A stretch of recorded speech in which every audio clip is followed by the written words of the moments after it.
I know, do we want to talk about where we're at? I think probably doing an inventory overall is. I just I turned think it off. doing an inventory is a pretty good deal. Let's kind of do a prioritized inventory about the things that, the square pegs that we're trying to get in a round hole, and figure out what are the things we need to resolve so that everything else can start falling into place.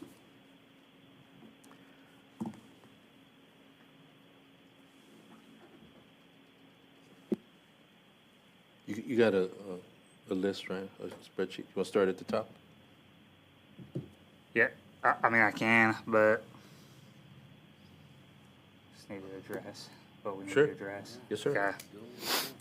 Okay, so kind of just want to touch on yesterday. I thought we made great progress most of the day until, I guess, 4:55 or something like that, when it got dropped on us that all this stuff regarding Kelly Days, basically everything we currently have, is contingent on a 5-year contract. I was under the impression that the first meeting we had, when we were discussing authority and term, we had talked about 2 years being too short, 5 years being too long. So a lot of what we were working on was for somewhere in that 3 to 4 range. Again, I don't think we're entirely comfortable with 5-year, but if that's something that has to be done, I mean, we've got to look through basically all of our articles again and plan for something a little more long term. Let me respond directly. Let me respond directly to that, because I think that there probably is a misimpression. The city's proposal, up until this point, has been structured on achieving the full 4-person staffing model, which was going to take 5 years to accomplish in the context of what the city could afford to pay. And as the manager described yesterday, the challenge about availability of funds is such that he was able to put, the full completion of that original plan on the table only in a 5-year context. He knows where the money's coming from. There would be a commitment in the first budget year with hard dollars. There would be a funded, if you will, anticipated revenue in year 2. There would be gaps for years 3, 4, and 5, but basically that was the risk that he was willing to recommend to the city council, to sign a contract that says this is what we're going to do, and in the out years we'll figure out how to get the money. I'll take the responsibility of maybe the misimpression that we wouldn't do anything but a 5-year, because I'm satisfied that the manager will consider less than a 5-year deal. We did say yesterday, and it was our proposal yesterday, that the Kelly Day guarantee, implementing that, leaving it essentially, 9 shifts in a Kelly Day, so forth and so on, that resolution that we were working out yesterday, we did condition that on the 5. But we're willing to go back and rethink that piece of it in a 4-year context. In other words, if we implement the 4-year level of accomplishment on the staffing, leave the other year to future negotiations, nobody's trying to rattle the Kelly Day cage. I don't know any other way to say that. There's many moving parts there. And so what we're trying to do is make some tweaks to that Kelly Day part. We appreciated the fact that you were listening to us and understanding and trying to work with us on the business about, productive time credit on the sick leave piece.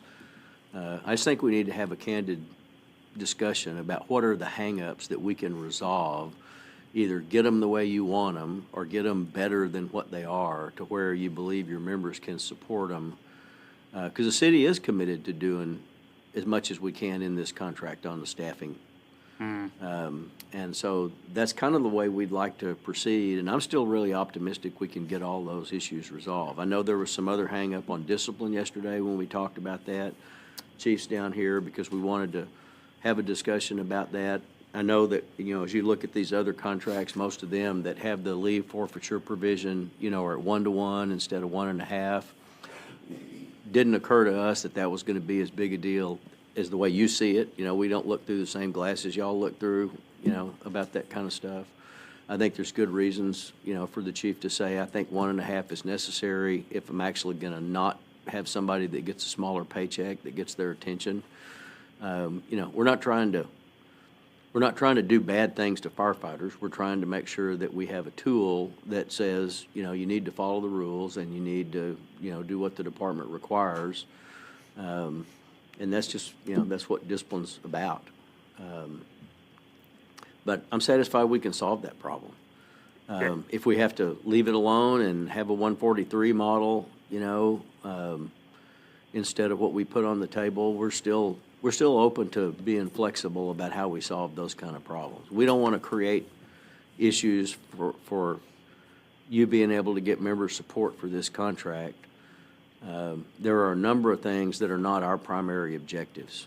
So let's focus on our primary objectives, and then, I learned a long time ago that you can only get a close to perfect labor agreement after 2 or 3 cycles of doing this, okay? You can't do it all the first time around, and that's not what we're trying to do. So if that's a misimpression that I've let happen, on behalf of our team, I apologize for that.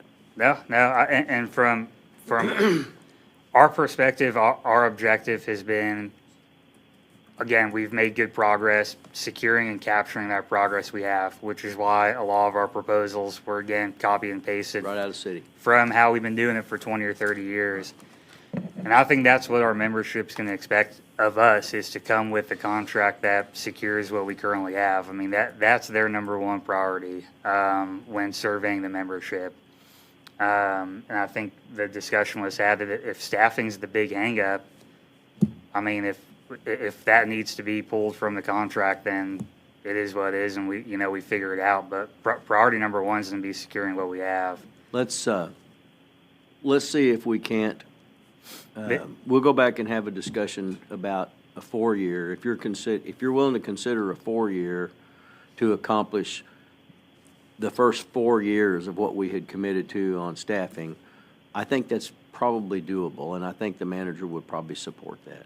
Yeah, and I'm, like I said, the big thing for me is making sure ratification Right. sticks, because if I go back to the membership and say, hey, we lost productive time, we potentially lost Kelly days, we lost how we did overtime, like, hey, we lost all the stuff that we spent 20 or 30 years working so hard to get, they're going to overwhelmingly vote that down. Yeah. I mean, I'm trying to prevent that from happening. Again, which... Well, make sure you're hearing me clearly on the Kelly Day piece. We're not planning on changing that. And I think, That last proposal does. Okay? Yeah, I mean, it fundamentally changes the way Kelly days are implemented How does it do that? by not counting sick leave as time work. Okay. To me, those were 2 different issues. I Understand That's that. why we tried to separate those 2 out. Right. But the provision that carried in the overtime article went straight to the other article. Right. So it never got separated. It just got carried over. Okay. If that makes sense. It does. So, yeah, I mean, that fundamentally changes our Kelly day cycle. Okay. right, like we could have, and I've seen other cities do this, or other locals do this, where they come in and they ask for all sorts of crazy stuff above and beyond what they have, right, so they can come down. Right. I didn't feel like that was appropriate. I felt like copying and pasting is make it easy for everybody. That's the way to do it. But I mean, if like I said, if the staffing thing is going to be the hang up for continuing to operate how we currently operate, then just, take the staffing thing out, and then as funding adjusts throughout the years, city manager and city council can make those decisions to improve it how they see fit.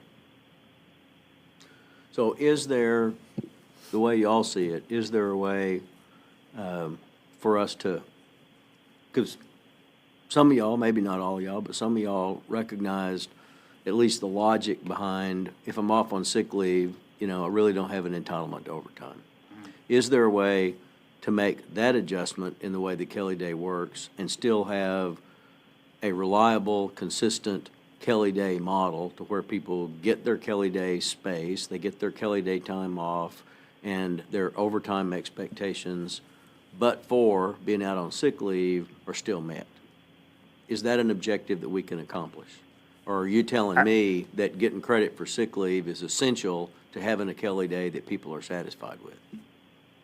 I mean, I'm sure there's a way to do it somehow. I have no clue how. I mean, like, again, the way it's been done, I think has been done for the last 20 or 30 years by design.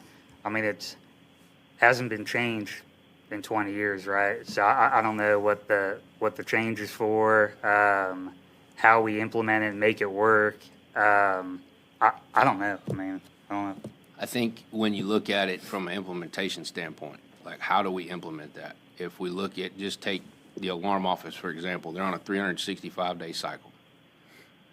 If they call in sick during that cycle, then that overtime that they're working will go back to straight time. They are allocated Kelly days during the year. I think one group gets 5, and depending on when they work, they end up with 4 or 5 throughout the year. And they're adequately spaced throughout the year. But I can't tell you the math on how that works on a 365-day cycle. What I'm afraid that that's going to end up leading to is basically like an IRS deal. At the end of the year, you're either going to owe or you're going to pay, or you're going to get paid. One of the two, because it's a 365-day cycle. So if it starts January 1, we're not going to know what that balance is until the end of the year, right? That's the same thing on a 27-day cycle as well. Well, and help me solve the problem for the suppression side first, because if we can solve it there, we can figure out what to do with alarm dispatch. Right. I think, I don't think any of us really have a whole lot of heartburn about time worked under the overtime situation, where if I take off during the cycle, and then it's not going to count, I'm not going to make overtime to come into work the next day. I understand that. That's total accountability and what makes sense. The situation that we have now is every month, basically, I end up with 12 hours Kelly time every month. And then we pair that with our vacation and holiday to get a full shift. That ends up 12 of those a year. And according to our current policies and procedures, we pair that with vacation. Like, when we pick vacations, everybody, there's a Kelly Day group calendar that just went out to the fire department, or it's fixing to go out. So you can look on there and see your Kelly days for the entire year. And when you pick those, you wrap your vacation around it. Now, what we're doing now is, if I call in sick because my kid's sick, my wife can't go get him, I got to go get my kid from school, bring him home. I'm going to lose 8 hours or whatever during that cycle. That 8 hours, I got to come back to work sometime during the month to pay that back if I've already utilized my Kelly Day for that cycle. Mm-hmm. You know, where are they going to put me? If we're at 4-man staffing, where am I going to go? And be an extra guy somewhere or fill in? Like, it logistically, and how are the bat chiefs going to keep up with it? Like, that's who's going to get stuck with keeping up with it. They've got 50 guys on a schedule they're trying to keep up with every day. Who does what, where they go, and I don't know how that works. I think to get, I guess, down to the brass tacks, the best way this thing can work is you got a 27-day cycle, right? And so the first part of your cycle in that pay period, there won't be any, I guess, losses of any kind. Say you called in sick the first day. At the end of that 27-day cycle, if you had a Kelly Day during that 27-day cycle and you called in sick and didn't hit your 204 hours, then you used 12 hours that you weren't supposed to get. Can we agree to that? Because you're supposed to hit 204 hours.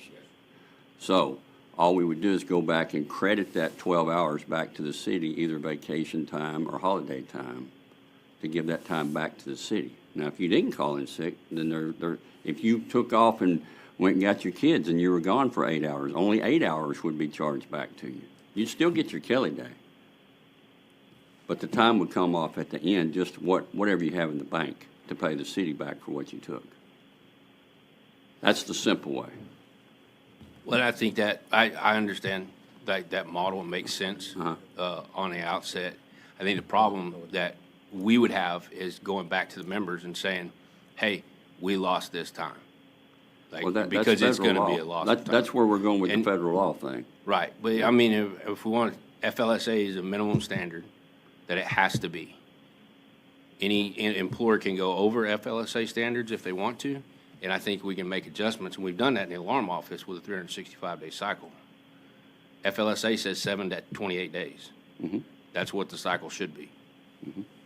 So I don't know, I mean, the other issues, we could shorten cycles and go to a 14-day cycle or 7-day cycle, 21-day cycle, change it up. I mean, that, if you're fundamentally gonna change it, you can change up a lot of it. Well, have you guys looked at those cycles and put something together for us to look at? I have not. Okay. Well, I know years ago, almost 25 years ago is when we went to the Department of Labor and got that 365-day cycle Yes, sir.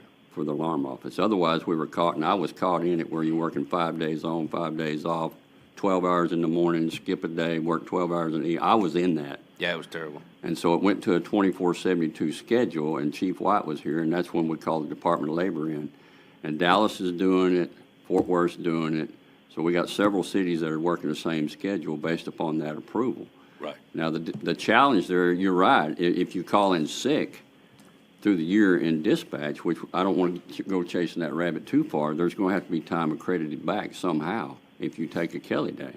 But that's all we're looking at is FLSA. You took time that you didn't achieve, basically, and you're taking 12 hours from the city according to FLSA, and so we're trying to get that time credited back. We're not taking the Kelly day away. The schedule will stay the same. You can take the same day off. We'll just have to pull from your bank if you call in sick. That's all there is to it. You're still same schedule throughout the year, same days, and you still got the right to where if you don't want to take it, or you say, just like now, you can give up 12 hours and not use your vacation to be paired with your Kelly day, correct? Yes. So you come in for half a shift and just take the 12 hours. Yes. You got that right now. So all we're talking about right now. And that is part's 12. okay, Yeah. right? We still have to burn our holidays down. Yeah. The holidays have to be paired. But with it. everybody's used to that, and that's not a hang-up, right? No. Okay.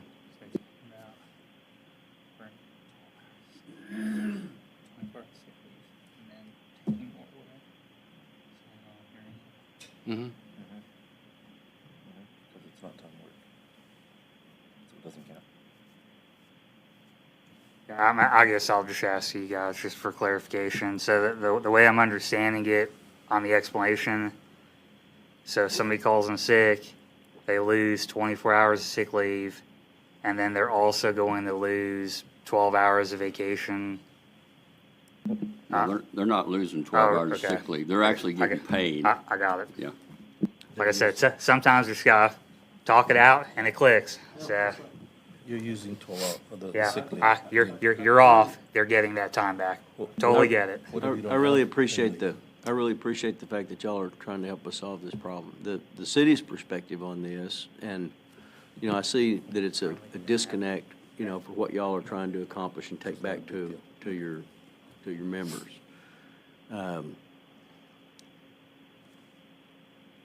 What the chief is talking about under FLSA is, and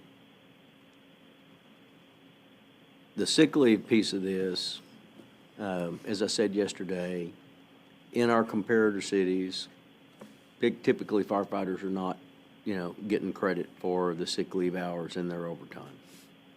What we wanted to do was make that adjustment, which we see as a legitimate cost savings that we were hoping that we can implement in a way that doesn't change the fundamental schedule, work-life expectations of Irving firefighters. If we can make that change, that allows us to put those resources into making the rest of the contract work, whether it's the staffing piece or the other elements that we're talking about, and it's really that simple. Yeah, I don't think that one, you know, the time worked is gonna be the huge deal as long as we can figure out the other stuff. Because Well- we're trying to guarantee, Brian, every other aspect of the Yeah. Kelly Day expectation for firefighters. and And that includes being able to schedule it and associate the holidays with it and to have, you know, a predictable work life, so. And I will just kind of what I've seen in some of the other contracts that don't count sick leave as productive time. They have a clause in there regarding mandatory time automatically being time and a half. So I don't know how we make that work. But I'm gonna have to look at that and review that a little more. But I know that one's in, most recent one I've seen is Fort Worth. Let me sift through that one a little more. I just wanted to throw that out there on some of the stuff I've seen in other places. But let me look at it a little more and That's see fine. if it all fits into what we're trying to accomplish That's here. fine. I don't want to throw stuff out there that doesn't work with the overall plan of getting something done. You bet. So if we can skin this cat that consists of the, sick leave, productive time issue in the context of giving, your members a guarantee on the Kelly Day going forward, if we can nail that down and know what that looks like, that's what I'd like to take back to the city manager and say, can we do a 4-year deal on this basis? Are you comfortable taking a 4-year to your members? Yeah. I mean, I think we're comfortable with that. Again, the biggest thing they wanted us to see us do, capture progress, secure we have. I think it's an easy sell. Yeah. Not an easy sell, you know how firefighters are. But it's something we can explain to them regarding sick time. Somebody's not being- gonna like it. Right. Sick time being time worked, like Right. that makes sense. I mean, I think we all knew that was coming. But again, I think it ends up the overall entirety of the contract, I think, really helps with everything else. So everybody's not going to be 100% happy with everything, but do the most good for the most amount of people, just like in the fire service. That's what we're trying to do. So Yeah, as long as there's consensus that, what we do here is gonna be, passed out there, and then it's gotta come back to council, of course. So we've got two pieces we really don't have control over, so to speak. But I think if we do the best we can here, You bet. we can move forward. Well, that's what we intend to do. Yeah, that's my goal. Yeah. No. So what's the next,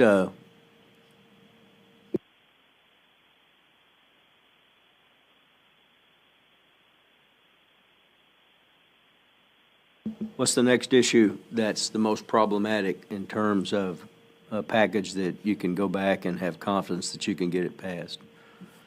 I want to focus on the things that make this, round peg fit in the square hole.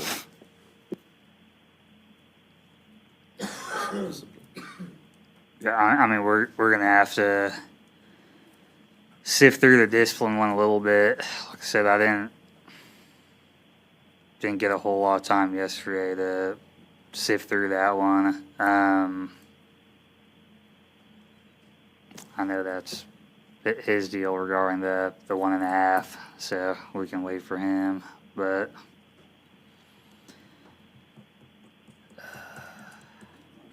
I didn't know if you wanted to touch on.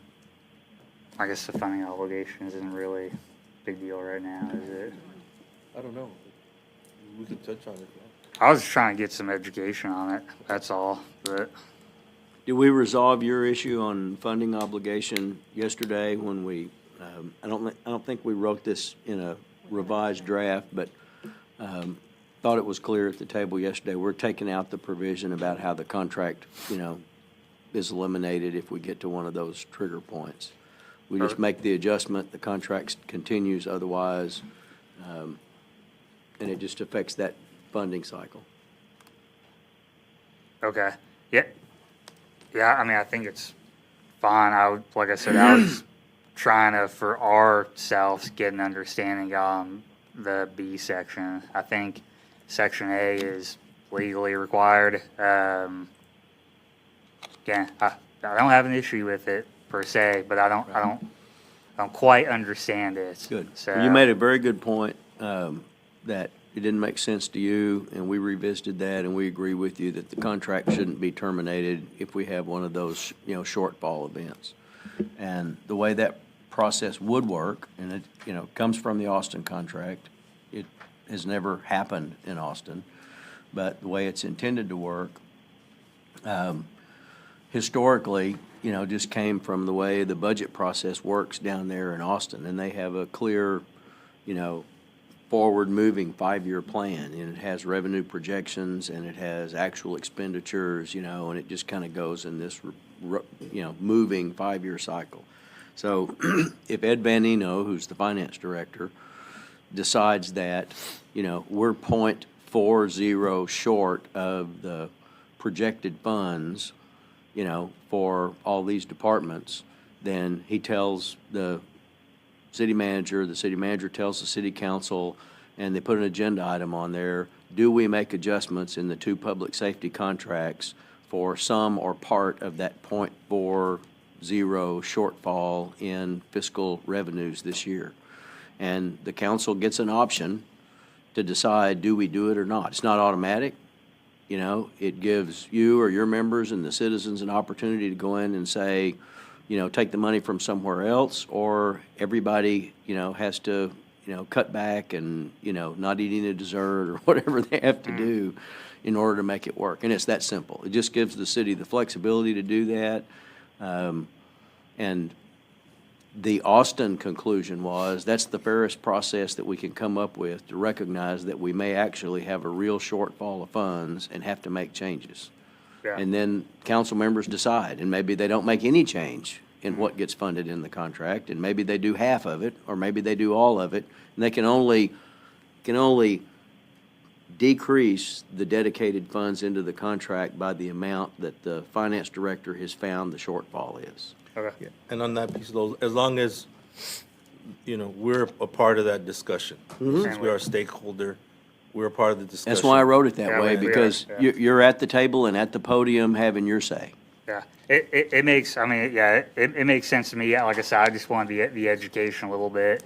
I think it's more than fair, and we've expressed this to city in past meetings, is we're not trying to, everybody's fighting for a piece of the pie in the budget. We're not trying to take from other people. What do they say? Rising tide raises all ships or boats. I don't know how it goes. Yeah. Something like that. But we're not trying to take from the other departments and stuff. So that makes sense. And, Lo, from working with us, we're always eager to work together. El Paso, we didn't have one, but in '08, city manager came and said, hey, we're going to be short. Would you guys consider deferring some money? Of course, we're not here to hurt other city employees or the taxpayers. So, thank you. I guess just one question on Section B on that first sentence. In the event of any change in state law that modifies budget, they change the state law all the time. So is there any, Every 2 years. right, every 2 years, not all the time? Well, now they're in special session now. They're probably going to change it. So, I get the second part, or if they adopt a budget requiring voter approval, I get that one. I don't quite understand any change in state law. Yeah, I think the thought there was if there was another revenue cap, Yeah. like they did a few years ago, something along those lines, a change in state law that really affects our Okay. revenue authority, that that- is the big And issue. that language was written at that time period, Yeah. before the current cap came into existence, okay? So it was an anticipation of what's in the law today, so we will revisit that. Yeah, and to be totally clear, I don't believe anybody in city management's going to do that. We've made it work the last 10, 13 years. Never know who the next one's going to be. So, all right, appreciate the explanation on that one. That makes sense. Like I said, we'll have to go through discipline a little bit, but kind of, I guess, while the chief's down here, kind of go over thoughts on the certification incentive pay. Don't know if y'all had to take much of the time to look at that. So were you wanting the chief to talk about the discipline article, or you want to talk Okay, about yeah, the cert pay? we can go over, if you want to explain discipline, we can go over that one. I think the one area that y'all had brought up yesterday was the time and a half on vacation time. Is that the main area you want to discuss? Right, yeah. The way I'm reading it, it sounds like kind of getting a two for a deal on that one. Like, not only we're giving time up, Yeah. but we can't appeal it. And I also wonder how that affects the overtime, hours worked, Kelly days, and all that stuff. Is it going to negatively affect where now not only are they losing 1.5 hours, but now they're also losing a Kelly day? Like, 1-to-1 can swallow 1-to-1 Yeah, to yeah. some extent, but again, we're still double dipping, triple dipping on stuff. And again, this is the can of worms that open up Yeah. with making some changes. Yeah, I can but- understand that, and, and quite frankly, it was brought up that I didn't like this part either, but I didn't like it for a different reason than you don't like it, of course. The benefit of this option, and just remember, this is an option. It's not what we go to. It's an option you can take. So therefore, if it's something you don't foresee that you want to appeal, you don't have to accept the 1.5 vacation time. The benefit is your employee is going to continue to get paid. That money's going to come out of their bank. Now, it still goes against their time as not having been there. It's a discipline issue. So there will be issues on the backside with Kelly Day hours work hitting the 204 hours, but they're not missing a paycheck during that time. Where the typical 143, as you're aware, when I give time off, they don't get paid. And that's the part I feel like is a punitive discipline, to where now you can bank over 2 years in your vacation time, and you just got a slush fund over here, and you can walk up and, tell the chief, go pound sand. Okay, take 2 days. I don't care. That's kind of where I'm going. Yeah. But they continue to get paid, is what I'm saying, during that time period. And that's that. But it's an option. Just remember, it's an option. It doesn't mean you have to take it.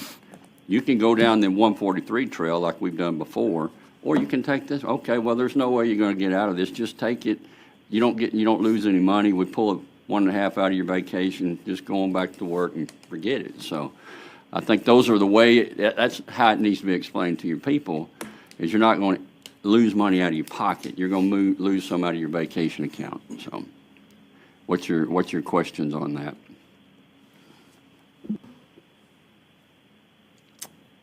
Let me ask you this before you answer. Do you want to take it out? Because I totally agree if you want to take it completely out. Now, I think we do I think the idea of, like you said, some people losing time instead of going without a paycheck, and ultimately that's up to the member to make that decision.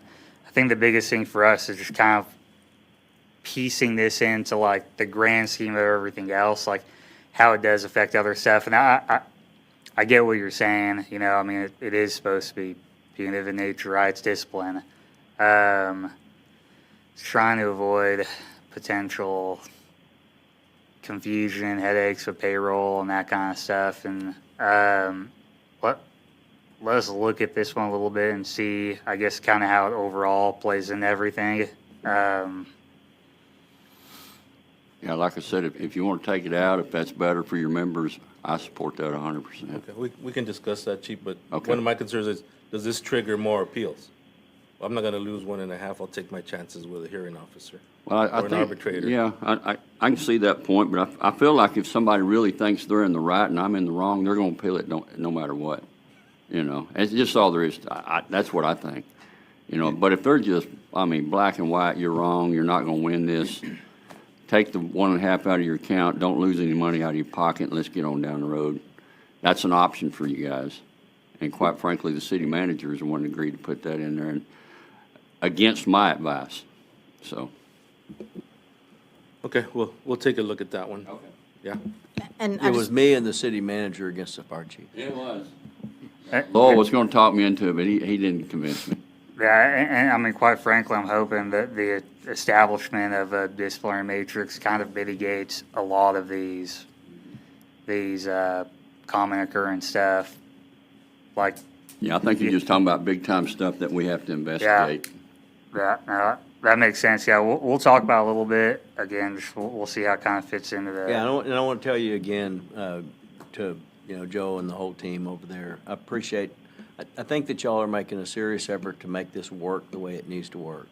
People that have low-level discipline, that need to learn their lesson and move on, and be good firefighters. And we may not agree about what being a good firefighter looks like. There's some of these discipline cases and they fall close to the line and, and the chief is satisfied that, somebody needs to get whacked and they don't agree. Sometimes they don't agree even if their union representatives think they should have got whacked, We don't want to have unnecessary appeals wasting money out of the system. At the same time, we don't want to take anybody's due process rights away to have a hearing and have an independent determination, and nobody's trying to change either of the polls, on that star, okay? So we're on the same page about that. The devil here is just in the details. Right, yeah, I think we're all trying to, again, accomplish the same thing on this one, and I don't know if I'm not gonna get into that part, but yeah, I mean, definitely we'll look at it, kind of figure out what that affects, just kind of go from there. We'll touch on that again. Let's see.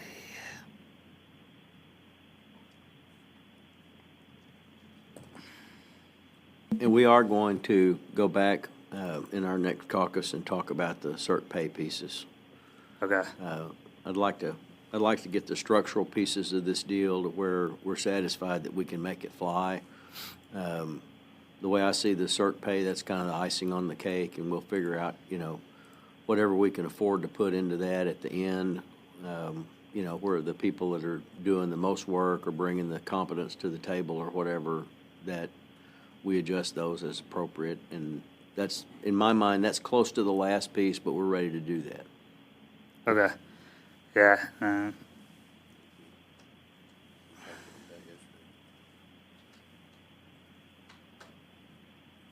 gonna have to figure it out. Is that grievance or discipline? I think that's just one of the details that we'll have to figure out. I mean, we've got questions answered on that one for the most part, unless you want to ask, but. Okay. I think before I guess spend a bunch of time doing the work hours, shift duty investigator stuff, just want to confirm from the meeting we had about that, if we can figure out the schedule, make that work where it's not costing overtime, it's not any additional expense. Are you good with that? Now, I'll put in the work to Yeah, figure absolutely. out. Okay. Yeah, I brought this to the city manager about 10 years ago, and we couldn't figure out a way to make it work at the time because our inspection numbers were so low. Our numbers are coming up, and we're closer to getting fully staffed, so I think if you can put something together with those parameters, the Okay. city manager will support that. Okay. Yeah. Yeah. I'll go through their proposal, I guess, their study, and figure out how to word that in there where it makes it work for everybody. Okay. But again, those aren't, I mean, those are important, but they're not we got bigger fish to fry, but I think we're making progress on most of that. I know that's an important piece of y'all, and we don't want to leave it by the wayside, so you brought that up yesterday, and Yeah. we're certainly willing to look at it. Yeah, and the only one the only reason I haven't really touched the work hours one yet is because, again, I don't know if that's where the Kelly Day thing is gonna fall into. We're just trying to figure out that part, but the only other, I guess, ones on my list that we potentially need more info on is, the payroll deduction, dues deduction. We're gonna have to figure that one out. I can probably write up a counter to the counter and come back and talk about it in a little bit, if that works for y'all. Okay. What are your concerns about that one? Let me pull that real quick.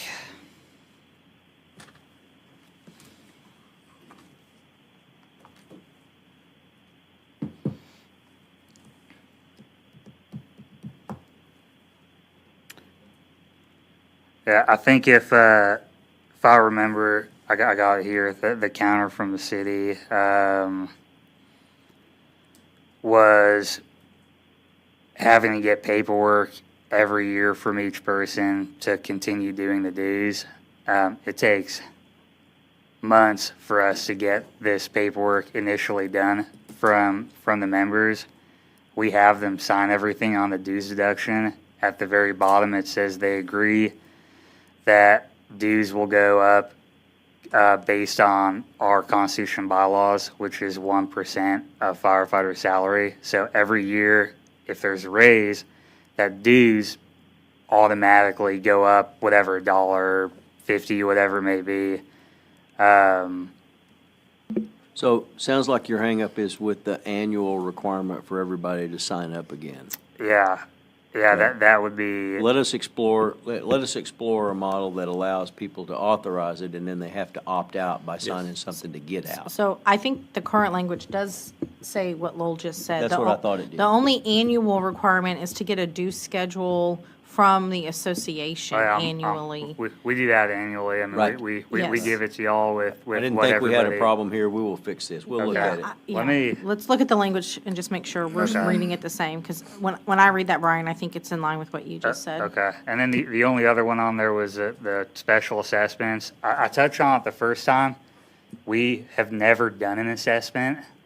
But that's not to say that something catastrophic happens in our organization and we may need to assess $3 from everybody one time or whatever it may be.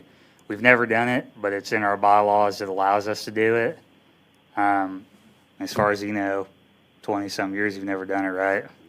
Yeah, I mean, we've never done it. It's in our bylaws, so I don't know. I think in my notes, I said you guys were maybe open to leaving that in there, but didn't really understand it. So, like I said, I just wanted to touch on that.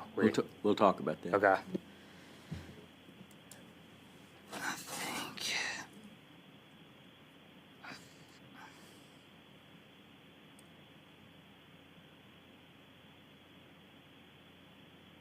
I mean, as far as notes that I have, I mean, those are really, I think we've touched on basically everything we need to work on. We'll go back and get to work. Y'all let us know if you need us to come back sooner. Otherwise, we'll give you a report on when we're ready to come back.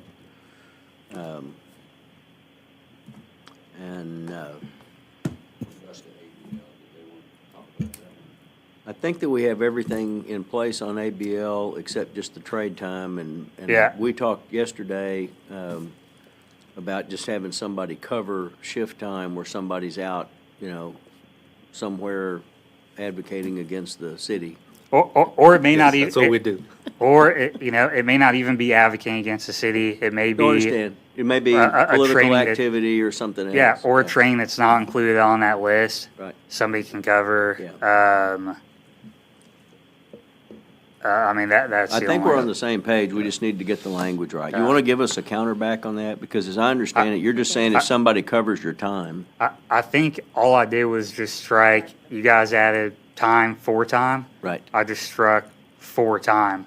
Okay. But again, the way that reads is the only people that can use that provision are the people that are eligible to use ABL, which would be association representatives. Gotcha. So it doesn't apply to all the members. Right. It just applies to those that are Yes. doing the work on behalf of the organization.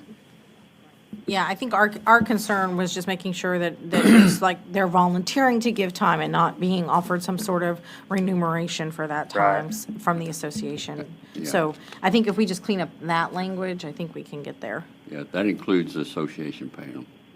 The what? That includes association paying them as well. They just don't receive money for subbing for you. Right. It's unreported income. We can't do that, so that's all we're looking for. Yeah. You got no problem Sure. with the way you're proposing to do it. Yeah, Right. fine. Yeah, I don't have a problem with that. Okay. Thank y'all very much. Thank you, Lo. No worries. Appreciate it. We'll get to work. Yes, we will.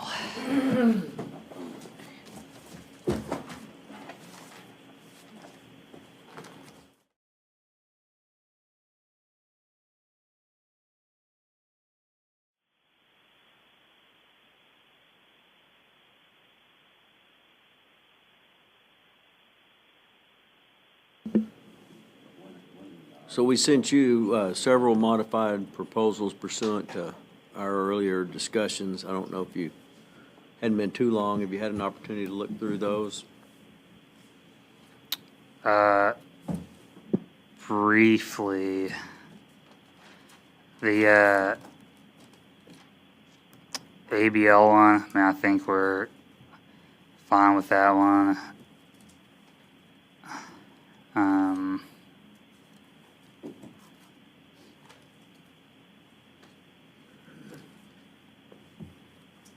Did the funding obligation as well? Yeah, that one makes sense. I think that one works.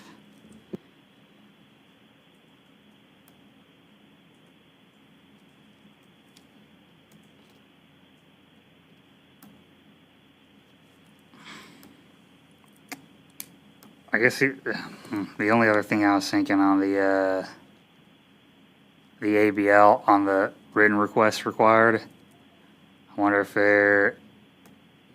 we can maybe put a caveat on there, something like, the assistant chief or the fire chief can waive that 3-day notification if, who knows, what, some urgent comes up and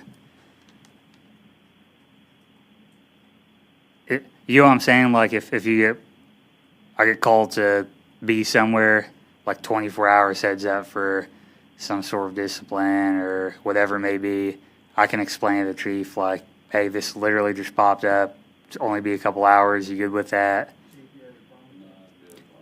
It's not definitely going to give as much notice as we can all the time. There's just a rare occasion where I don't want to handcuff anybody to, well, didn't do within 3 days, sorry.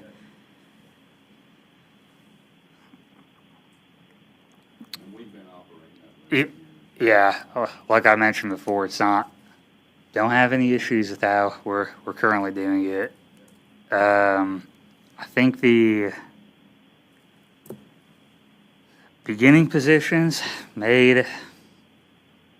all the changes made sense.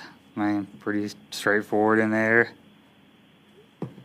The defensive claims versus indemnification, that all makes sense. That's that's what we were intending to do. You guys just use the appropriate legal jargon.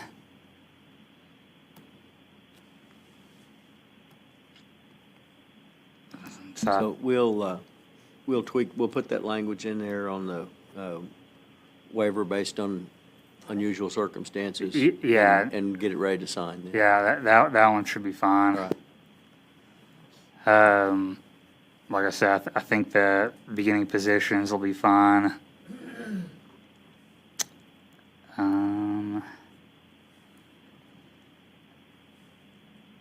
The payroll deduction, there's still the issue in there, kind of in the middle of section 1, where it says we've got to notify for any changes. Like I said, dues automatically adjust on our end.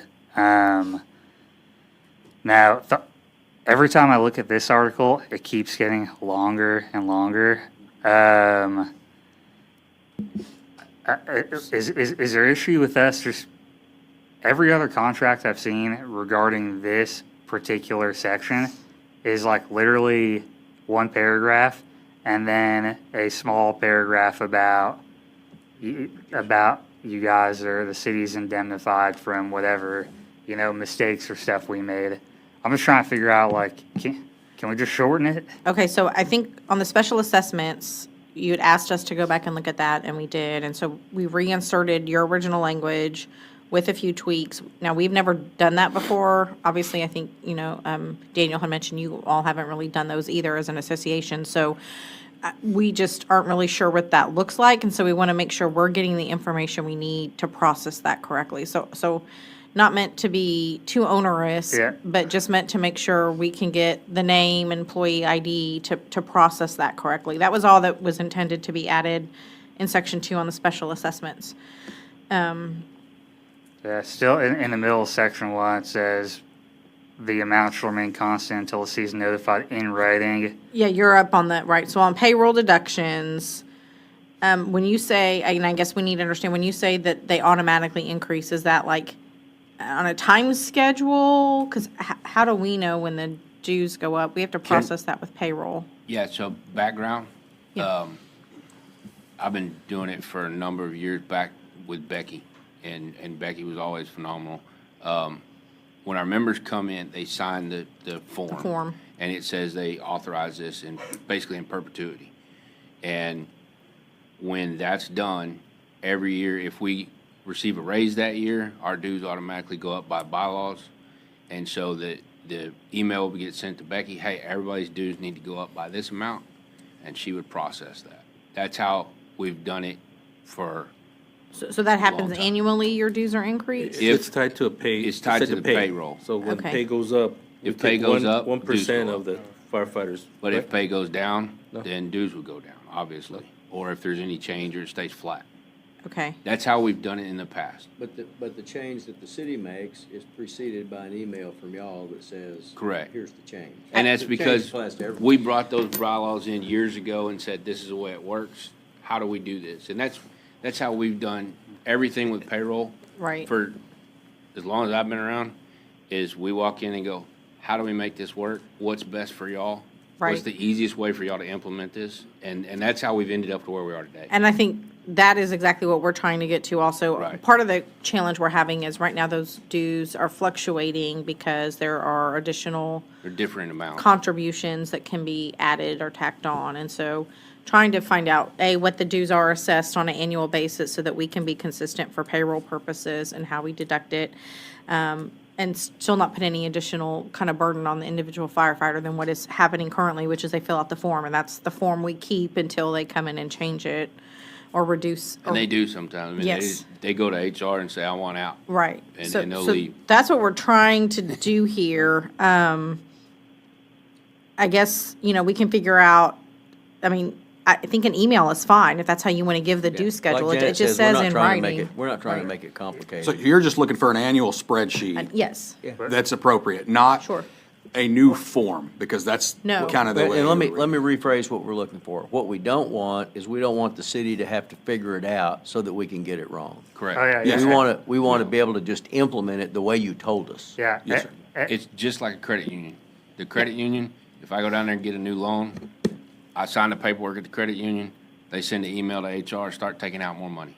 Right. But I think right now we just get like a dollar amount listed on the form with, and we can have HR confirm if I'm saying this wrong, but my understanding is we get the dues, there's a blank and they fill in the amount for the dues. Deduction, And then yeah. there's a amount for like other or something, and they can do other But contributions. it's And not so, actually a dollar amount, it's a percentage, right? but we're not getting that on the form, and it's not tied Pull the to. form and look at it. It's almost like, and the individuals can change the amount. What we want to know is the dues assessed by the association. So if that's 5% of pay, if it ever changes, if it ever goes to whatever, 7% of pay, that we just need to know annually, these are our dues for whatever, this period. Yeah, It's so- a 5%. So due what connected to pay. what I've done for the last 3 years Yep. with HR and payroll is I give them a spreadsheet with literally everybody's name on it. Yep. This is what they were at, this is what it's going to. And I bracket down by, what each one is. Okay. I've done that the last 3 years. Do you have a Okay. problem with doing that? I have no problem doing it. I mean, I have a running spreadsheet. I'm trying to figure out how to make it easier for you guys so it's not. Right, and I think that's our issue, is if it's 5%, there's probably an easier way for us to do that from a payroll standpoint than going in manually and here's the dollar amount for each individual employee. Does that make sense? If it's 5% of pay, should be a way to calculate that Yeah, and easily. And on I don't our know end. how that works on the payroll tracking side. Yeah, But right. so the last time we went up, emailed HR and basically told them, I don't know the exact number off the top of my head, but I told them everybody needs to go up $1.78, whatever that number was. That's what I told them. They asked if we can come back with the number for each person, which was $1.78 per person. So I just went in the spreadsheet, Okay, added $1.78 to everybody and sent it. okay. So I don't know how to make it work on that end, but yeah. it is going to go up a consistent amount for each person every time I add in. Okay. So Yeah, we'll get a little more clarification from payroll, but I think we're aligned in terms of, we're looking for consistency and simplicity in the process. And just trying to make it clear to you all what we need you to provide us so that we can turn around and do Yeah, this. We want to make it easy. Yeah. And that's what we're trying Okay, to figure out. all right. I don't know how that system works. Yeah. So, Yeah, this isn't meant to be too complicated. so- right. Okay. And the only thing on the special assessment thing, well, I think we want to make sure that the form that's being used, we understand that there's not a special assessment and that's we're basically trying to stay out of the union's business. Yeah. It's between you and your members about whether or not there's going to be a special assessment. We just want the form that people have signed to recognize that it may include special assessments in the future. Once that's in that form and it's in the file, when the assessment happens in the future, y'all just tell us that we made one and it goes into the paycheck, right? Yeah, let me That's the pull up, objective. let me pull up the form real quick. I thought we have language on there, but I don't know off the top of my head. There's a lot of different things. I mean, it's literally as simple as, dues deductions, comma, which may from time to time include a special assessment, comma. That's all we're talking about. So that way, somebody actually has signed a deal recognizing that special assessments can be made under your bylaws. Yeah, I mean, it does say it on the form, authorization for,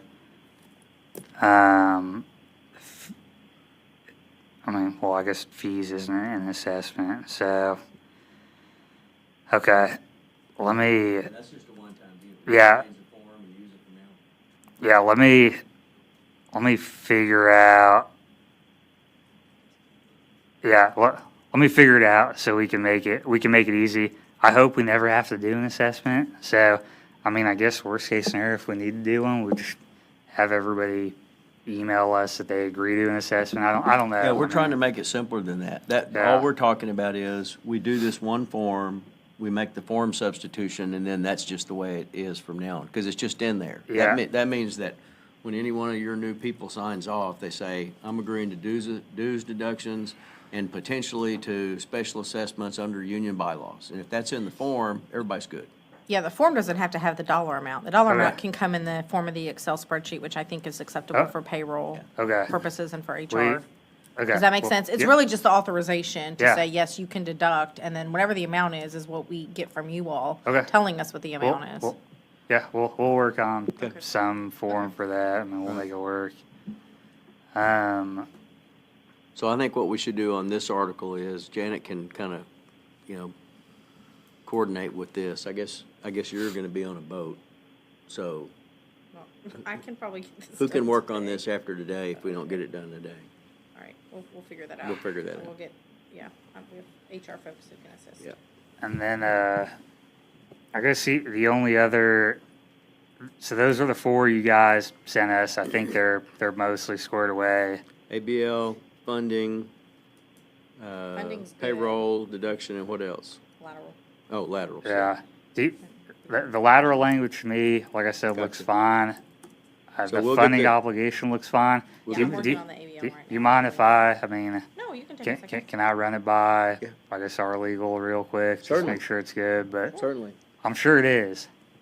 I don't quite understand. It's above my level of education. So, should have an answer back on that by the end of lunch. Oh, that's no problem at all. That's easy. And then, We'll stand by on those and we'll be ready to do TAs later this Okay. afternoon. And if you can just email me, like if you hear from him over lunch Okay. or her over lunch and you just want to email me and say, Okay. "Hey, we're good, we can get the TAs Okay. prepared and brought down this afternoon. he'll probably shoot me a text, and what I was working on in there, I'm almost done with it, was, work hours with the shift duty investigators.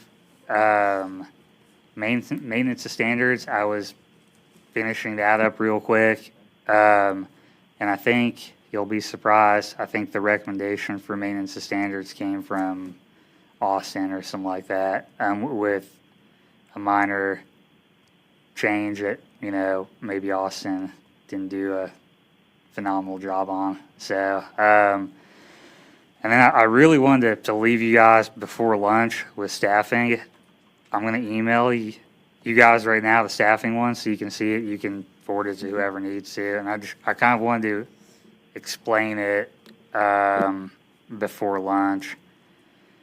So I just sent that to y'all. May take a minute, and I will explain the thought process behind it.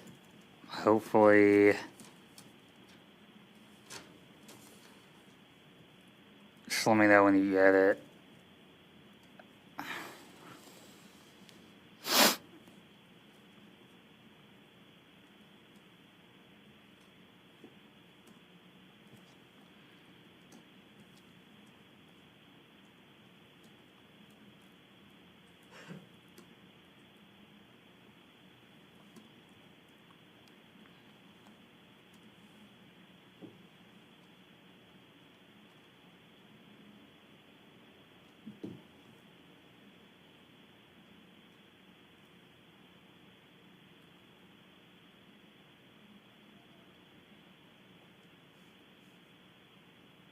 You guys have it? What? Come on. It's the internet. Says sent on my end.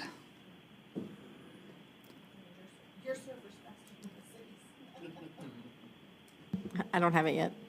Okay. I mean, I'll give you all a minute. That's fine. I think. Our head, it makes sense. So, see if we can make this work.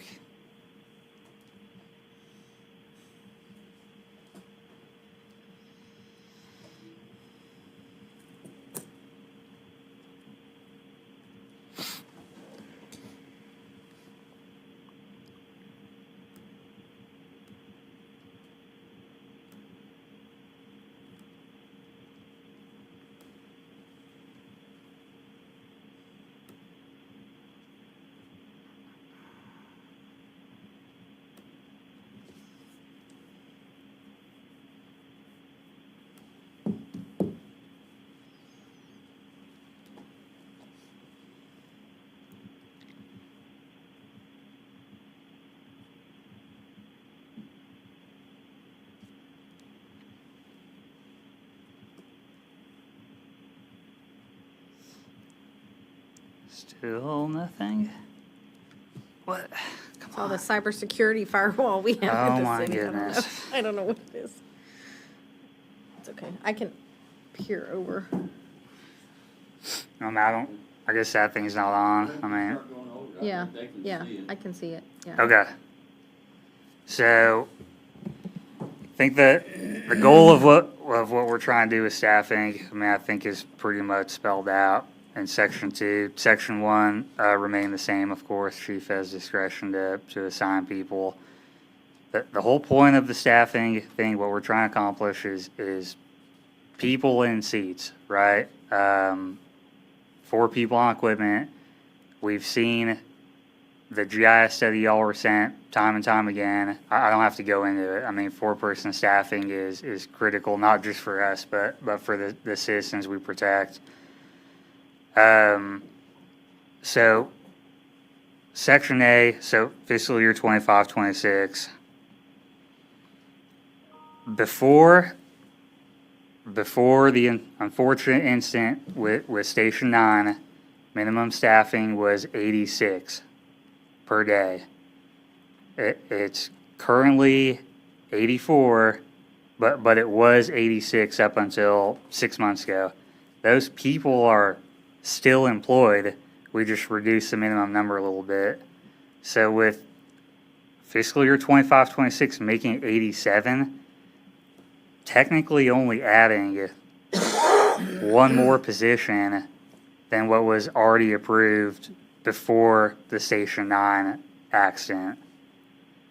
And then the idea, so what I'm hoping we can accomplish with that one is, it's only 1 more person, right? So that's 4.5, I guess if you hire 1-to-1, 4.5, 5, somewhere around there. And then we can do a partial phase-in of the admin personnel this year and the following year. And then the way it's spelled out in B is, so that number, that minimum staffing number just goes up 3 every year. So if you have 3, that ends up being 9 people every year at 1.5 is, what, 12 or 13? 13.5. So your guys, your fiscal year 26, 27 initially said 14. And then it said 14, 13, 13. So by going up 3 on the minimum staffing every time, you're still hitting that number. It's just worded differently where it gives us bodies and seats. And again, I know I'm not saying I'm advocating for, overtime. If you guys want to hire 1.5, that's fine. But this kind of leaves a little bit of discretion for city management with how they want to go about implementing those positions, as long as we have those positions in seats.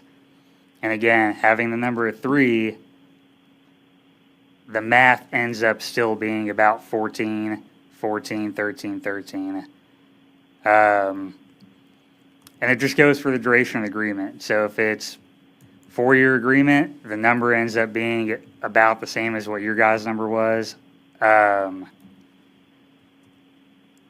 then, so I mean, I scratched the city council action because the way it's written, it says minimum. I mean, there's nothing stopping you guys from going up if you want to, but that just gives us a baseline starting point, and then it's up to the city how you guys want to go about increasing that number or adding positions.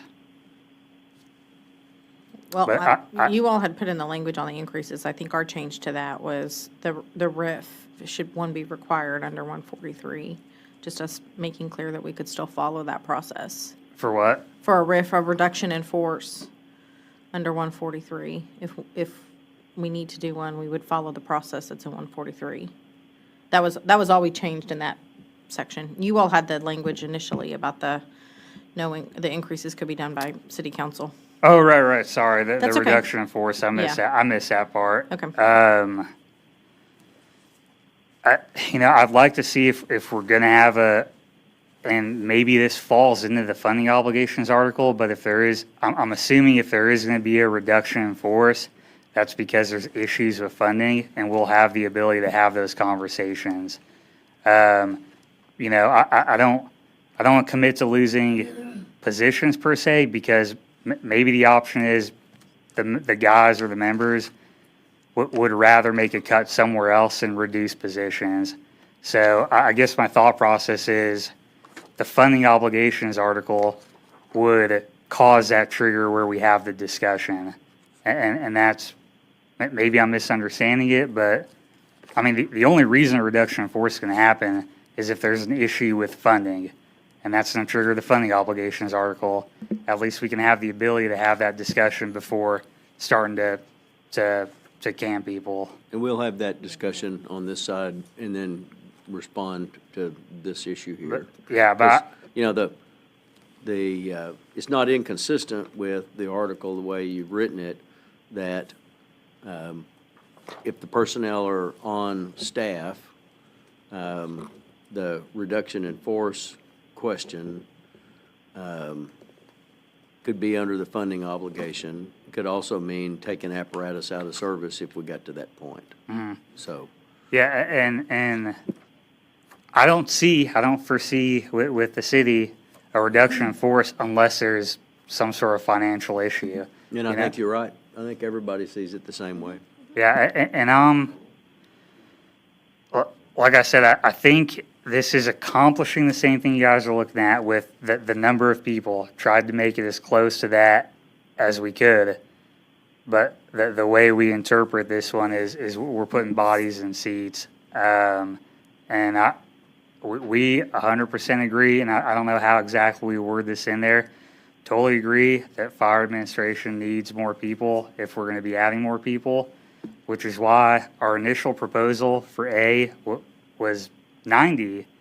We went down to, we figured 87 gets us that 4th person on trucks based on the numbers we had before Station 9. Again, those employees are still employed. So that would only be, like I said, 4 people. That still gives us some room to add the administrative personnel.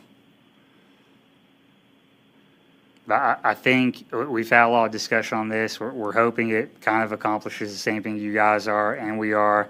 I think our members are going to be able to swallow. And I'm all about, I know this is the big topic of discussion for everybody, all about sitting down and if I need to explain a different way or we, back and forth, totally good with that. I mean, this seems like the crux of the contract here, so So I guess we're gonna break for lunch for a little while. I think Chief has something. Yes, Sorry, sir. Chief. Yeah, I want to get some clarification, make sure I'm understanding. bet. So I'm looking at your numbers here, and you're saying you want minimum staffing per day to go from what you believe now to be 84 to 87, correct? Yeah, so the So- current, So if I'm understanding this right, you're basically shifting everything up a year from what the city manager had given you for a 5-year program. You're shifting everything up a year and then just saying, implement your admin staff as you can? Is that what you're saying? well, the way, and I didn't put it in here because I'd like to figure out with you guys. The thought process with us was again, we technically have the people already for 86. So just adding the one additional, we're not hiring additional people. We already have the staffing for those positions. So But you want me to use the people that we have for Station 9 to do this implementation? And then when Station 9 is built, to go back and try to increase staffing for new Station 9? Well, the way it's written is the minimum goes up 3, so you allocate them how you see fit. And again, it's the minimum. So if there's the concern I had with putting 14 positions or 13 positions, what if there's another station goes in or another ambulance or another truck? This kind of gives us, okay, this is the bare minimum. If council and management sees it fit, they have the ability to go up if they want to. But this is the minimum that kind of accomplishes working towards that staffing. Okay, I But just. it is sort of a shift, like you were saying. I mean, we're if it's only a 4-year contract, I mean, it's not quite going to add up to the 56 like initially proposed, which I'm okay. We're okay with that. But it gets us very close to it if it's a 4-year contract. So the 56, we reduced to 54 because the city manager was front-loading that. That's where your 14, 14, and 13 and 13 came in, instead of taking it by individual years. So it went to 54, because for 9 firefighters to be hired to put a 4th firefighter on 3 apparatus, you would have to hire 13 and a half. So he rounded it up to 14 the first 2 years, which would cover the back 2 years to go down to 13. Does that make sense? So that got us to 54. But it was 0 in year 1. Yeah, year 1 was all admin 0 on staff. apparatus. It was new admin position, but 0 on apparatus in year 1. So now then, what you're proposing, and correct me if I'm wrong, because I just want to make sure, you're proposing to use current Station 9 staffing and then add people to that to get to 14? To get To the 13 and a half, 14? Yeah, so the way we looked at this when we discussed it was that there are, from our understanding, there's already people employed for the 86 minimum staffing. Like Understand, they're yeah. already there. We Yeah. just reduced minimum staffing. So not hiring more people. I mean, you're hiring from 86 to 87, you're hiring one more person for each shift. Like we're only adding 4.5 new FTEs that first year. It's not those guys from from Station 9 from that minimum staffing. They didn't disappear. We just lowered minimum staffing. I mean, those employees still exist. So did we push out, and forgive me for my ignorance, but did we push out a directive to reduce from 86 to 84? Yes, I have that one. I'm just checking this mic, make sure it's working. Yeah. Yeah, I do have it. Where Where did it go? Bear with me. I have it. Let me pull it up. While he's pulling that up, the goal was to add that one additional position, you know, under the premise that those people already exist at the 86. And that gives that flexibility, because we completely understand that you're understaffed in admin. And that doesn't fall short on us. But we also feel that in the field. And so, management and council can staff that admin as they see fit, but we left most of the meat on that bone in that first year, because we do know you need the resources. Okay, so let's just assume that we go with our plan. You're looking to add basically 5 firefighters to that plan to accomplish yours and mine. Does that sound correct? You're looking to add 1 per shift, so minimum 3. Yeah, three plus. And then 1.5 to cover the time off. But we're leaving it up to you guys. If that first year you want to do 1.5, that's on you guys. If you want to do 1-to-1, that first year, like, go for it. I mean, if you don't want to, go for it. Okay. Like, we're kind of leaving that up to how it works with the budget, so we can try and accomplish both things. Got you. And I understand when we first laid it out, the goal is 1.5 per position. Right. I totally get that. But I think, as we've seen people volunteering to work overtime, we're not short people willing to do it for at least a year. If that's what it takes to phase this in and make it work, Got you. Okay. I think it gives you some flexibility. But I do have the departmental directive from November 12th that talks about minimum staffing going from 86 to 84. Okay. Send that to me. Okay. And it was our understanding, just to kind of clarify a little bit more before we go to lunch, because you guys are going to have discussions. But Mr. Denton had alluded to, there was a 0.2 factor. So basically, once you got to 5 personnel, it was cheaper to get the people than the overtime. Did I understand you correctly? I think somewhere between thank you. I think somewhere between 1.25 and 1.6 is where that break point is. Okay, the Somebody most got recent run book the that I had read was different. 1.2. But that's what we were trying to allow, was Yeah. that flexibility to make it cheaper on the city side up into that point where they felt it necessary to catch up. I can tell you right now, we're running about 1.35, and you can see what overtime issues we're running into now. So 1.2 is not a factor that figures into our department. So, Yeah, and we're, again, with that one, I mean, we're pretty open to however you guys want to make it work. Okay. Ultimately, at the end of the day, we're trying to make it work, again, for you guys, for our members, for the citizens we cover. And it looks like, I guess at least the way we did the math, it ends up being about the same number of positions, maybe slightly less, but again, we're willing to, I don't want to say roll the dice on that funding needs to be where it needs to be in 3 years, but willing to work with the city and take a look at how it's going.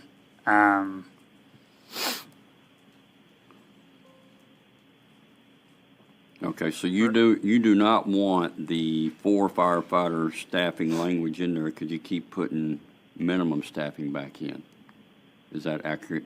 No, so, what do you mean? So, Well, like up at the top, the opening paragraph says the NFPA firefighter staffing. We could put the purpose is for implementation of 4 firefighter staffing according to NFPA. yeah, sure, yeah, we can do that. Then you can go with the numbers, because I can tell you that people that aren't in our world don't understand the minimum staffing, then times 3, and then times 1.5. They just Yeah. think, well, Yeah, you and just want 1. I'm totally fine with doing, with putting in for the goal of getting 4-person staffing. Yeah. Totally good with that. I mean, we're on the same page on that one. Okay, I think that'd be good clarification, because 1710 also goes into 5 firefighter staffing and 6, so let's be specific on what Yeah. our goal is. Yeah.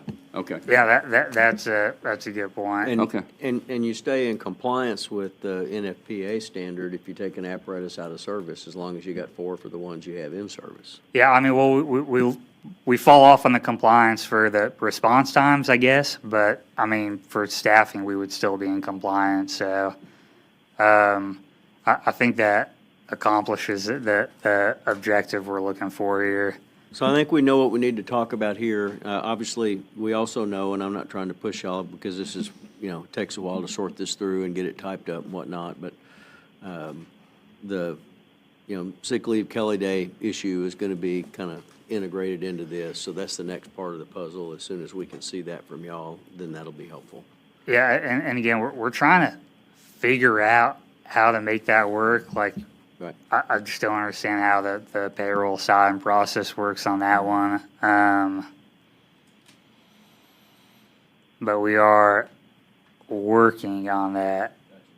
So anyway, I think it's probably no surprise that this proposal pushes forward into the first year some additional personnel other than the admin that we had in mind. So we're going to go talk about this, and then we'll be ready after lunch to talk about the rest of the issues that are out there. Yeah. Appreciate your effort on this. It looks like to me, as I understand it, and this is probably, probably an error or something, but I'm glad the chief asked those questions and y'all kind of sorted that through. Y'all are proposing that year one, we have some additional people above our proposal, but it appears to me to be an ask going through the next 3 years of a 4-year contract that would actually be fewer personnel in the out years than what we had in mind, which was 14 starting in year 2. Yeah, I mean, because we're 3 firefighters per position ends up being 13 and a half. So it's about the same, I think.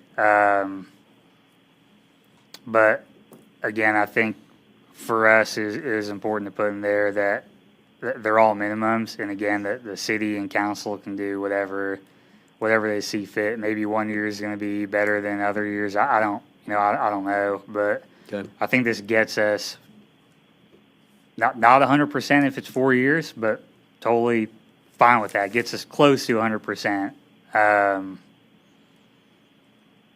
Okay. Yeah, I think our challenge is going to be shifting forward, to those new personnel in the first year, because that's going to be a cost for the first year and the second year and the third year and the fourth year. So we will go back and look at it and study it and see y'all after the lunch break then. Okay, All right? sure. Thank you. What time you want to come back? Check in at, It's 12:30. Let's shoot for 1:45. okay. We'll check back. Thanks. Yeah, sounds good. I guess I'll email you guys. I'll do something during lunch, but I'll include in that staffing the administrative positions as well, just so you guys understand what our thought process is on that, and we have that written down. And I'll email you the change on the ABL article for the waiver. Okay, cool. And I'm still proposing hibachi with somebody in the middle, but I guess nobody's.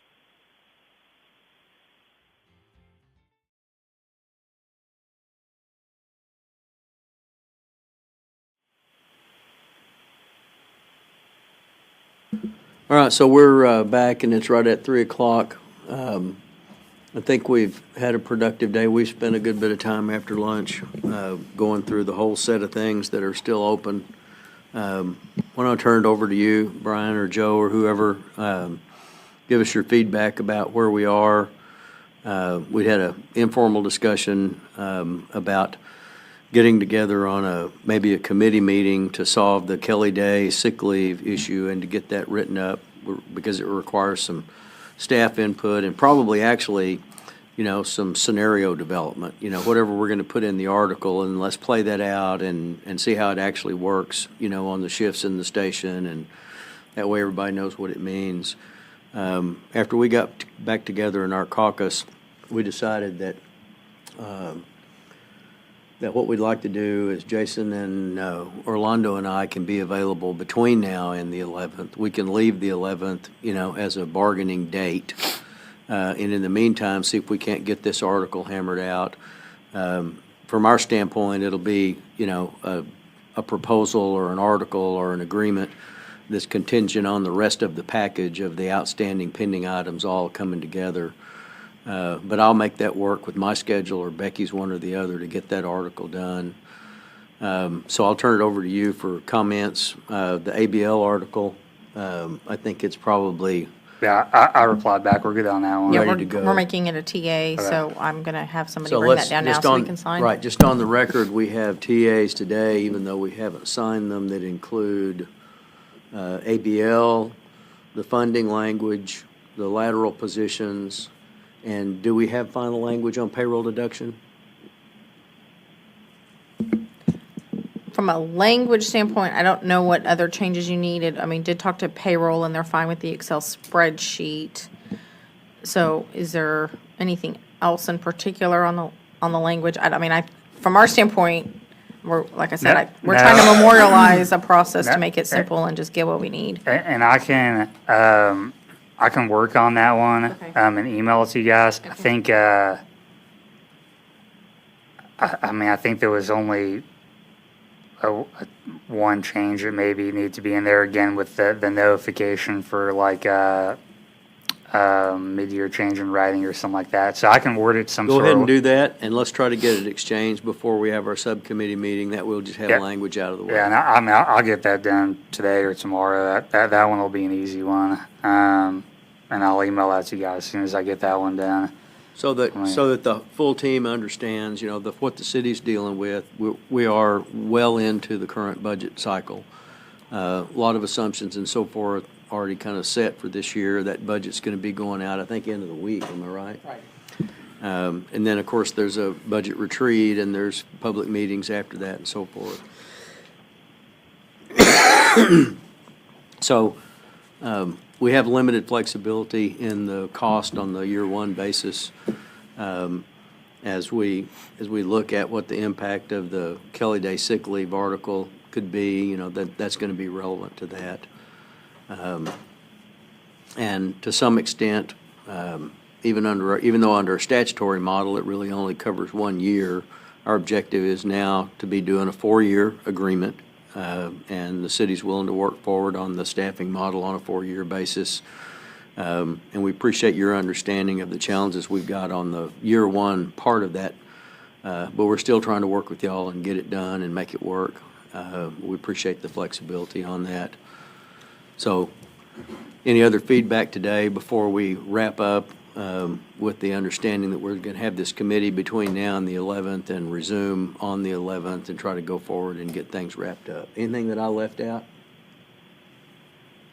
Yeah, I think, kind of like you mentioned, I think we sit down and figure that part out in the committee. I think it'll all make sense and everything will work. I mean, that's kind of the big hang up, like I expressed to y'all, and getting this thing through. I think when we sit down, put our heads together, we're going to be able to figure it out. And then I think it's a good idea, good way to move forward. So. And what I'll just say, to the extent that there, members or members of the public or whatever that are observing proceedings and looking at this information, what we're chasing here is to assure firefighters of a continuing, predictable, consistent Kelly Day in the context that they're used to. And we appreciate the association's willingness to work with us and recognition about the concern we've had about sick leave counting as work time for purposes of overtime. And so we just want to make sure we write an article that works and is not going to be administratively a problem, that we both understand the article so that when we implement it, we don't have disagreements. Last thing we want to do is shake hands on something and then end up with a grievance over it later on. So we appreciate your work on that. Lola, I had a question. So the 11th, we are bargaining, or is that just committee meeting? We're going to go ahead and have a posted bargaining session. If we have any committee follow-up or whatever, we can do that on the side, but we'd like to just leave that as a posted bargaining day. Okay, so we'll be bargaining on the 11th. Right. And I don't have any doubt that we'll have this article ready before then. Yeah, and kind of like I mentioned before, I mean, any time between now and then, if we need to come into City Hall and figure it out, because I really think, I believe we can get that part of it done in a day, hopefully half a day. But I think sitting down together and talking through and figuring it out is going to make that a lot easier than. I think y'all will be meeting in person, and then either Becky or I'll probably be on Zoom. That way we don't have to actually just Okay. come up here for that. Yeah, anytime. My schedule is basically free for this. So let me know what works and we'll make it work on our end. Thank So- And then I think too, just kind of circling back to the staffing, because I know we had a lot of discussion about that before lunch, and we spent a lot of time in our caucus talking about it.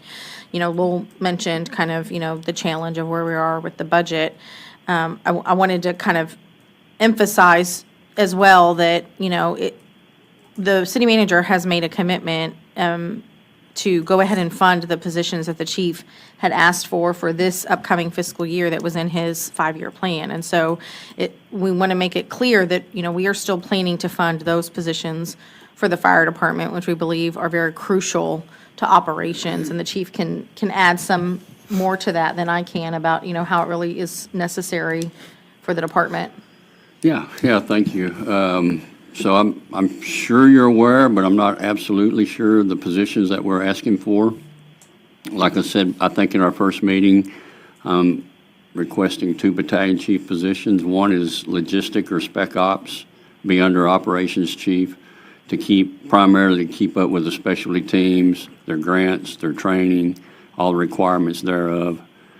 In addition to that, we'll have a public affairs battalion chief will be on the prevention side that will help with investigations to help move them along faster, update policies, be in charge of community risk reduction team and the recruitment team.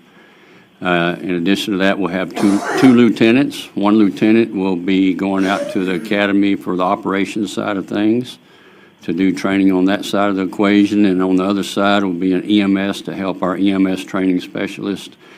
And with the goal of the future of having field training officers fall up underneath that lieutenant over EMS to help the EMS training specialist. In addition to those positions, 2 firefighters assigned to the training academy to help set up, clean up, take down, keep our facility in a respectable shape, and help in any capacity they can with the officers out there at those 2 facilities.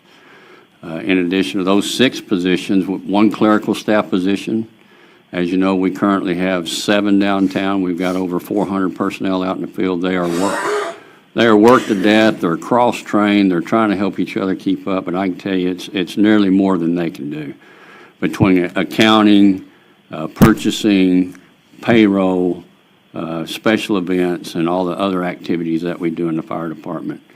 And then finally, the property tech is in property. We've got the 2 bills that are general government positions there. We're looking to add a 3rd because our department's grown tremendously since back when we added Doug Jefferson back, and he's retired. He put in 20 years and retired. That's how long it's been since we added to that staff position. So we're trying to beef up our admin staff to be able to support the personnel that we're putting in the field. So I think it's important that we put that facet into the document that shows what the city manager's doing for the department, so it doesn't look like there's a void the first year.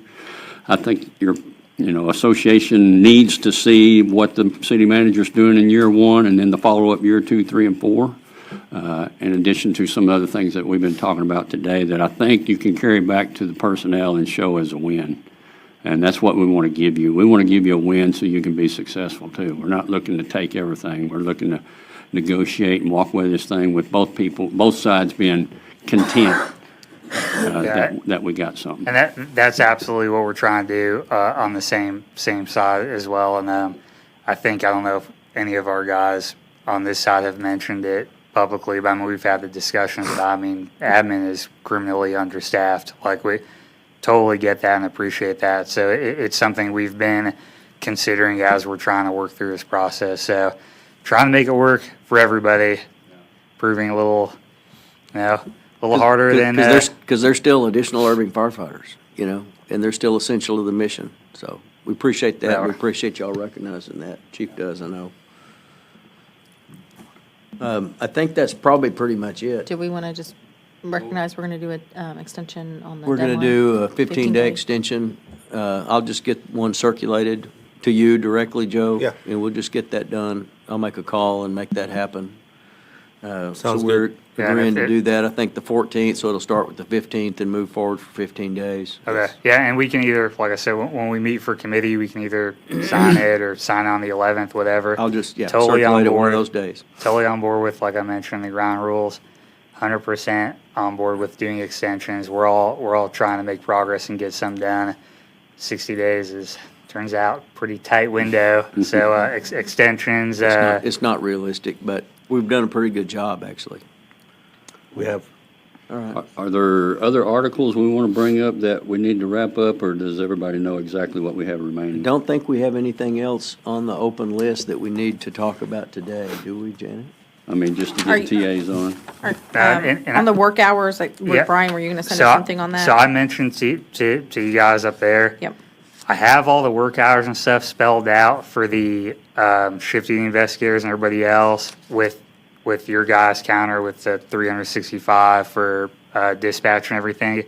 The only reason I haven't sent that one yet is I'm under the impression that the work hours is going to go, or the Kelly days are going to go in that one. understood, yeah. So That's I correct. can send you what I have for now. Let's I would- do that, yeah. Yeah, send it to us, because that way we're ready for the committee discussion. We We know just we're gonna understand add it, that this yep. is just a pending draft, so Okay, that's fine. yeah, I'll send that to you right now. And then the only other thing I threw back in there that was in the original proposal, was the changes by mutual agreement. Okay. Like I said, if the next fire chief wants to change the schedule, we can sit down and have that conversation. Right. And we do want to have the changes by mutual agreement, and I actually had a conversation with the city manager about that, so we'll take a look at that and be ready to talk about that on the 11th. Okay, And so, then I think you mentioned that you had sent back a counter proposal on maintenance of standards Yeah. earlier today. I haven't looked at it yet. Yeah, but we'll be ready for it. okay, I'll, on the work hours one I'm gonna send you guys, I'm gonna highlight the Kelly Day section in there. That's the one that's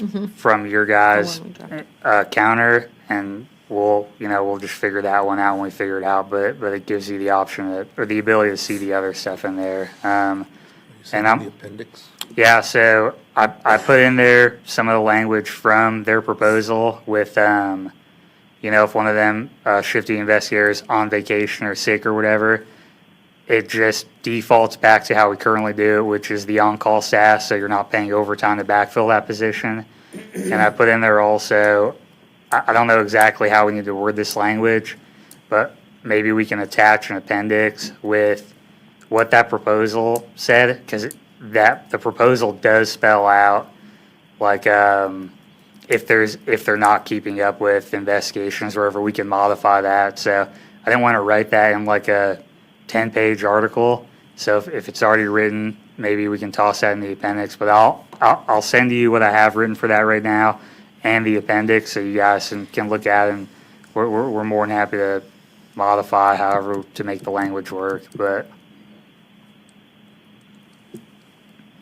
Okay, and then we're still kind of going through the cert pay, but we'll have something for that, for you all on the 11th on that. okay, and any information you need on that one, I know there's some some questions on there with gathering information from other cities. Let me know. I can get that pretty quickly. If you call me and tell me, hey, I need this, I can call my counterpart at the other city, and I can get it in an hour.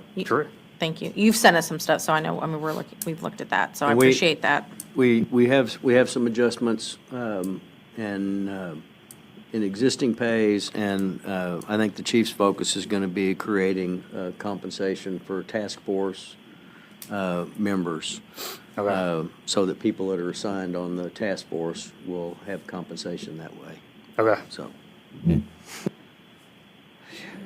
Yeah, I mean, other I than think that- that's it for today. Anything else? And Brian, who do you want on the committee? You and anyone else? It's just gonna be. Give me, depending on what days you do, give me I think we're all pretty familiar with it. I think Daniel's probably more familiar with FLSA than any of us on here. But if you get with me as far as like what days you're looking at, I can figure out how it works with schedule and stuff, and we can plug people in as needed. Okay. But I think we're all of us up here have a not basic, we have a really good understanding of how it currently works for us.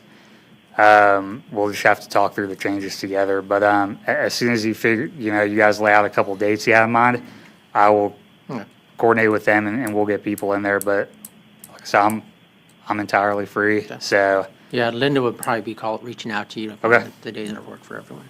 okay. But yeah, I mean, other than that, looking at everything else, we're trucking along on most of it. And then I think we're probably also going to want to reserve a date after the 11th We still have, definitions and a couple other things we're gonna have to get to after the 11th. So we'll probably be reaching out also for some Okay. dates, maybe that following week. Okay. We have budget on the 14th, but maybe the week after, if we can look at dates, the week of the 18th, checking everybody's schedules. Yeah, I mean, just looking at the next 2 weeks after the extension, it looks like mostly free. I mean, I am, I'll coordinate with them, maybe some doctor's appointments here and there with, necks and whatnot. But we'll make it work. So definitely committed to getting it done.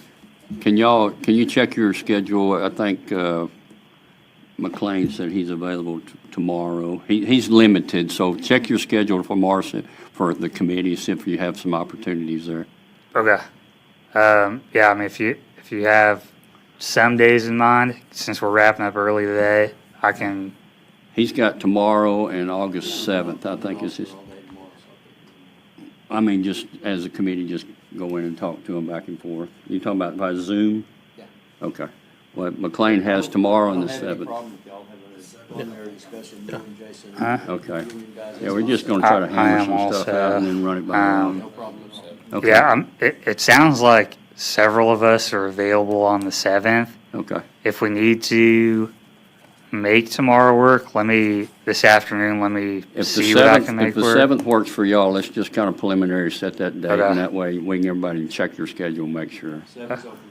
Okay. Okay. So committee, August 7th, yeah.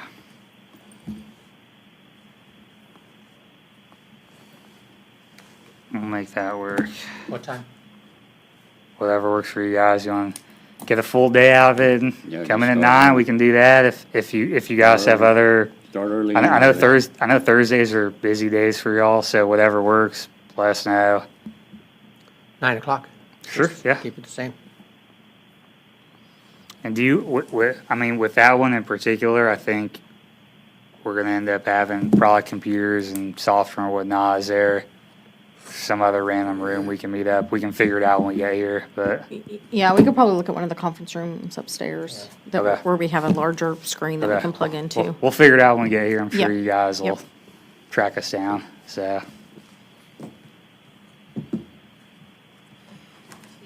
Cool. Thank you.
Anything else for today?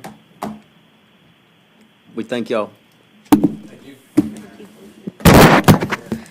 Thank you.